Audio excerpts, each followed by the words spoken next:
नमस्कार, मैं चंदन कुमार और आप देख रहे हैं अपना पसंदीदा चैनल अंगवानी। बिहार के तमाम शिक्षक साथियों, ये मत समझिएगा कि हम भूल गए आपको।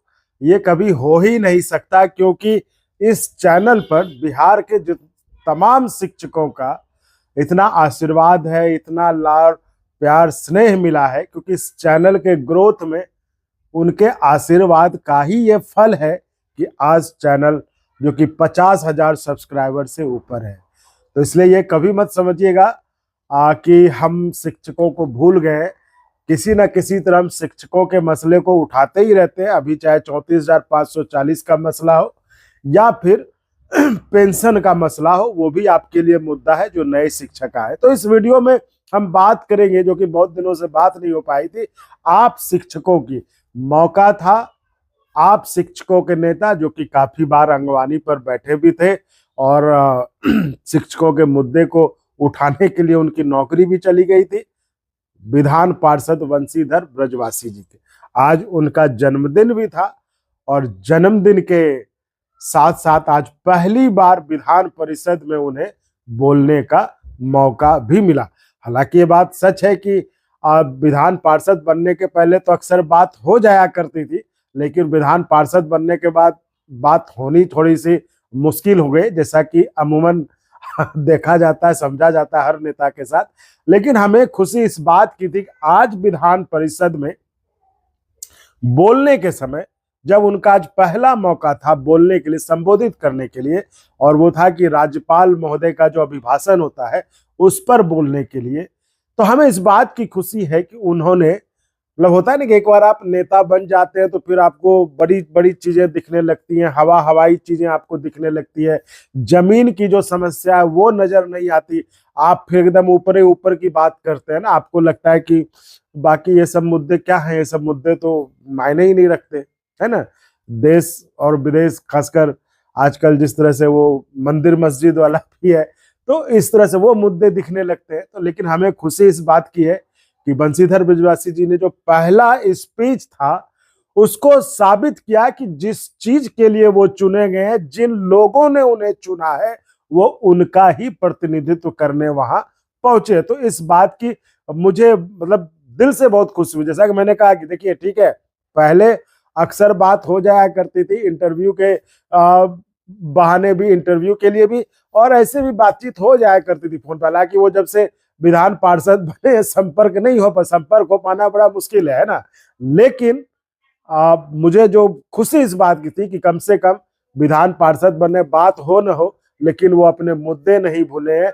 और जो जो मुद्दे आज उन्होंने अपने 8 मिनट के स्पीच में, जो जो मुद्दे उन्होंने उठाए, वो उन्हीं कम्युनिटी से जुड़ा हुआ था जिन्होंने उन पे भरोसा व्यक्त किया था, जिन्होंने उनको जिता कर भेजा था, जिनके लिए उन्होंने आवाज उठाई थी, जिनके लिए आवाज उठाने की सजा उन्होंने पाई थी। आज वही आवाज विधान परिषद में गूंजी। वो बंशीधर ब्रजवासी ने अपने 8 मिनट के स्पीच में वो सारे मुद्दे उठाए, चाहे वो नियोजित शिक्षक का मसला हो या फिर जो सबसे देखिए, नियोजित शिक्षक का मसला है वो तो समस्या है ही, चाहे ट्रांसफर का, हर मुद्दे को उन्होंने हटाया। मतलब उन्होंने राज्यपाल का अभिभाषण में, देखिए राज्यपाल का अभिभाषण तो एक तरह से आप सरकार की योजनाओं का, मतलब वो पिटारा होता है, उसके बारे में आप बताते हैं कि सरकार ने ये कर दिया, सरकार ने वो कर दिया। मतलब राज्य जो है एकदम तरक्की के रास्ते पे है, बढ़ के आगे स्वर्ग बन चुका है। तो उस पर जो उन्होंने शुरुआत की कि इसकी तारीफ, मतलब एक सत्ताधारी पार्टी के विधायक से या उसके प्रतिनिधि से, तो वो लोग तो यही चाहते हैं कि भाई जब राज्यपाल का भी, तो वो एक्चुअली में वो राज्यपाल का अभिभाषण तो होता नहीं, वो तो होता है सरकार ने अपने जो बारे में जो लिख के दिया कि हमने ये किया, हमने ये किया और हम ये करेंगे, वो होता है। तो अमूमन जो है सत्ताधारी पार्टी की तरफ से या गठबंधन की तरफ से उनके लोग होता है, वो उनका वाहवाही करते हैं कि भाई बहुत सरकार ने बहुत अच्छा काम किया। तो यहीं से उन्होंने शुरू किया कि तारीफ तो मैं भी करना चाहता था, लेकिन कैसे करूं।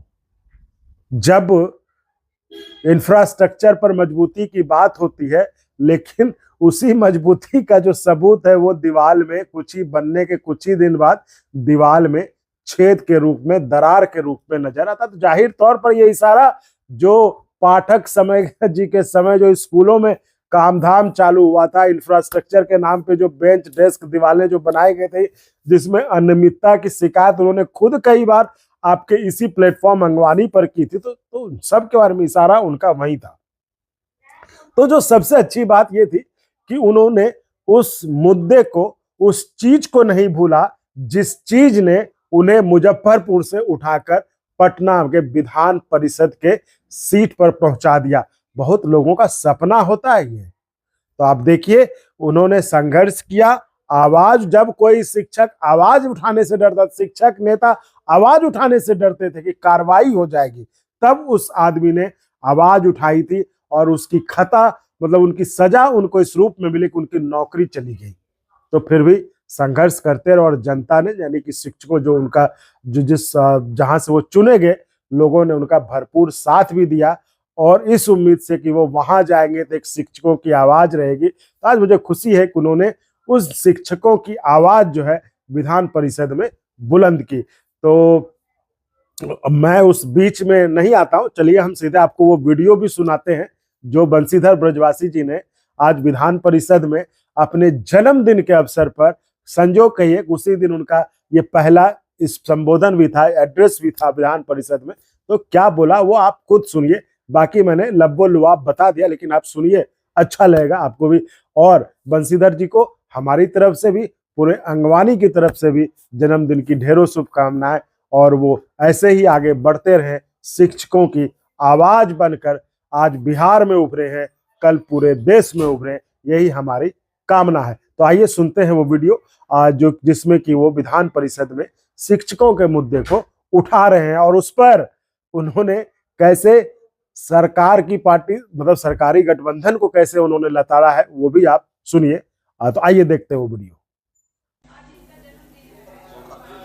सदन के तरफ से आपको बहुत बहुत जन्मदिन का बधाई, शुभकामना।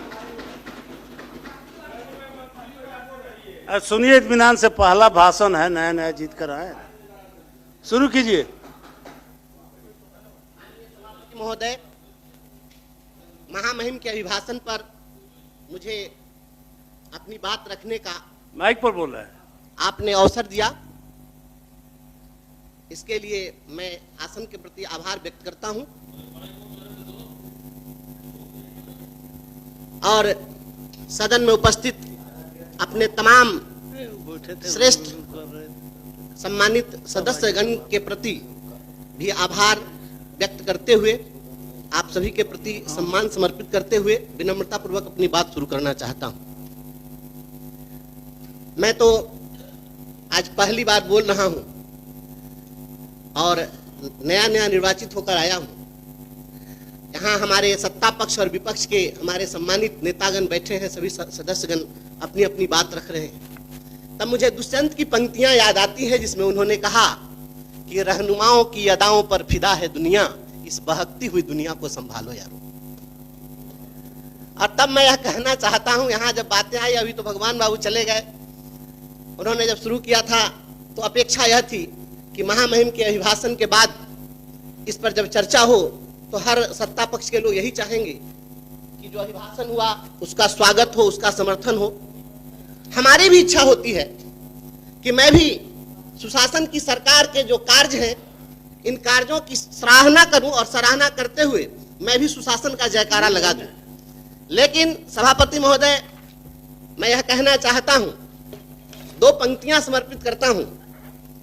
यकीन से काम लो, वहमो गुमा से कुछ नहीं होता, यकीन से काम लो, जमी पर चलने वालों, आसमां से कुछ नहीं होता, यकीन से काम लो।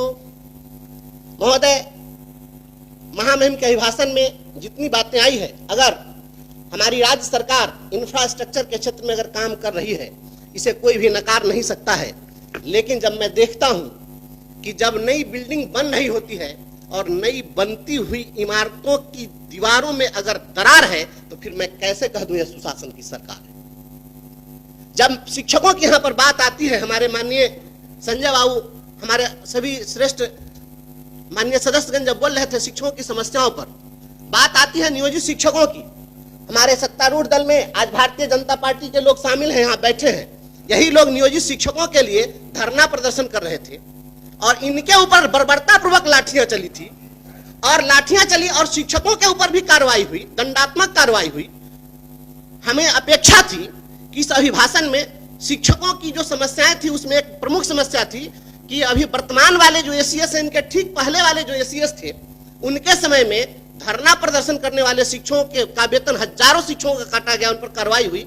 इसके संबंध में भी कुछ चर्चा उस पर होगी, क्योंकि मैं समझ रहा था कि और कोई कुछ कहे न कहे, भारतीय जनता पार्टी के लोग तो शिक्षकों के हितैषी हैं, क्योंकि इतनी लाठी कोई नहीं खाए आज तक के इतिहास में। लेकिन जब मैं देखता हूं बात यहाँ पर चली है, विपक्ष के लोगों ने यहाँ पर जब बात उठाई कि अंबेडकर साहब ने संविधान दिया, अधिकार दिया, तो यहाँ बात हुई कि हम उन अधिकारों की रक्षा कर रहे हैं। तो धरना प्रदर्शन तो संवैधानिक अधिकार था महोदय, और शिक्षकों ने जब धरना प्रदर्शन किया तो उसके ऊपर जब प्रहार हुआ, तब मुझे लगता है कि सुशासन की सरकार है और संवैधानिक अधिकारों पर हो रहा प्रहार है, तो मैं कैसे कह दूं सुशासन की सरकार।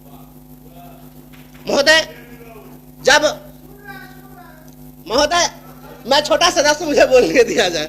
महोदय, जो यहाँ बात प्रोन्नति की आई है, सबसे पहले 2003 में जब उस समय में राष्ट्रीय जनता दल की सरकार थी और तब शिक्षा मित्रों की बहाली शुरू हुई थी, और उसी शिक्षा मित्र की बहाली से मैं आया और वही लड़ाई लड़ते लड़ते जब हमारी सेवा समाप्त कर दी गई तो मैं आपके सामने आज बोल रहा हूं। जब शिक्षा मित्रों की बहाली हुई 2003 में, आज जोड़ लीजिए कितना साल हो गया, 22 साल, और 22 साल से एक अदद प्रोन्नति नहीं मिली। मैं बहुत ही यहाँ पर दुख के साथ कह रहा हूँ।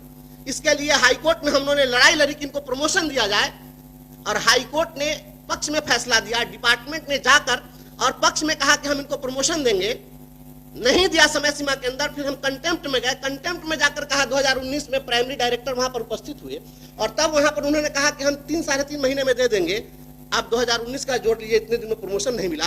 तब मुझे महोदय यह कहना पड़ रहा है कि अभिभाषण में इस बात को शामिल किया जाना चाहिए। अगर आप शिक्षकों के सच्चे हितैषी हैं तो यह शामिल होना चाहिए था कि इनको प्रोन्नति दी जाएगी। और मैं समझता हूं कि जहां यह अपेक्षा है आपके जयकारा लगाने की, तो जहां पर हाईकोर्ट भी लाचार है, तो फिर मैं कैसे कह दूं ये सुशासन की सरकार है। इसलिए महोदय और माननीय मुख्यमंत्री हमारे आदरणीय श्री नीतीश कुमार जी समाज सुधार के लिए भी जाने जाते हैं। अपना पॉइंट देख रहे हैं जी, पॉइंट है इसमें। आप जो बात जी, तो 2 मिनट और समय है जी, बस मैं बहुत ज्यादा लंबा नहीं बोलूंगा महोदय, मैं बहुत ज्यादा बोलने के पक्ष में नहीं हूं। मैं ऐसा कुछ नहीं है, सभी लोग बोल चुके हुए हैं। लेकिन महोदय, हमें अपेक्षा थी, एक बहुत बड़ी समस्या है और आप सभी लोगों से मैं चाहूंगा कि इस बात का समर्थन होना चाहिए कि अपने समाज में अभी बहुअर्थी गाने बजाए जाते हैं। बहुत सारी सामाजिक कुरीतियों के खिलाफ माननीय मुख्यमंत्री जी ने काम किया है, और अभी उन गानों के चलते, बहुअर्थी गानों के चलते गांव घर में झगड़ा होता है, दंगा होता है, मारपीट होती है और वहां पर हर्ष फायरिंग होती है। इस पर भी हमें अपेक्षा थी कि इस पर भी, इसको प्रतिबंधित करने के लिए कहीं ना कहीं कोई चर्चा इस पर होनी चाहिए थी। जब यहाँ पर बात आई है, रोजगार की बात आई है, यहाँ पर बहन शशि जी बोल रही है, बार बार इन सभी लोगों का सवाल आ रहा है रोजी रोजगार की। इस देश के अंदर में एक योजना है, रोजगार गारंटी योजना, और रोजगार गारंटी योजना के तहत एक इलिटरेट, अंगूठा छाप, अकुशल अगर कोई मजदूर श्रमिक है, उसके भी रोजगार के गारंटी की बात होती है। माननीय मुख्यमंत्री जी रोजगार की दिशा में बहुत काम कर रहे हैं, तो इस देश के अंदर में अगर अकुशल, अंगूठा छाप, अशिक्षित लोगों के लिए रोजगार के गारंटी की बात होती है, तो स्नातक जो पास है उनके स्नातकों के रोजगार की गारंटी की बात क्यों नहीं होती है? इससे तो अच्छा है कि स्नातक न करके अगर अंगूठा छाप रहते तो उनको रोजगार मिल जाता। तो हमें अपेक्षा थी कि सभी स्नातकों के रोजगार की गारंटी सुनिश्चित करने की बात इसमें होनी चाहिए थी, ऐसी हमारी अपेक्षा थी। और महोदय, बात वित्त रहित गुरुजनों की आई है, आदरणीय संजय बाबू ने बातें यहाँ पर कही है। मैं वित्त रहित शिक्षकों की समस्या बार बार हम लोग पहले भी अखबार के माध्यम से, टीवी चैनलों पर देखते रहे। यह सदन वित्त रहित गुरुजनों के पक्ष में, उनके लिए हमेशा आवाज इस सदन से आती रही है। लेकिन 2016 के बाद अगर उनको अभी तक अनुदान नहीं मिला, जो सरकार स्वयं वादा की थी, खुद यह नियम बना करके, अधिसूचना जारी करके और तय किया था कि हम इन्हें अनुदान देंगे, तो आखिर उस अनुदान की भी राशि नहीं दी गई। तो हम फिर बाद में हम लोग बात करेंगे वेतनमान की, तो वह मैं समझता हूं कि हम लोग की अपेक्षा थी कि इसमें इसकी चर्चा होती। आउटसोर्सिंग कर्मियों की बात हुई है, कितना बड़ा शोषण हो रहा है इस राज्य के अंदर, आप सभी लोग इस चीज से भली भांति अवगत हैं। कि आउटसोर्सिंग एजेंसियों अब समाप्त करें? जी मैं समाप्त कर रहा हूँ।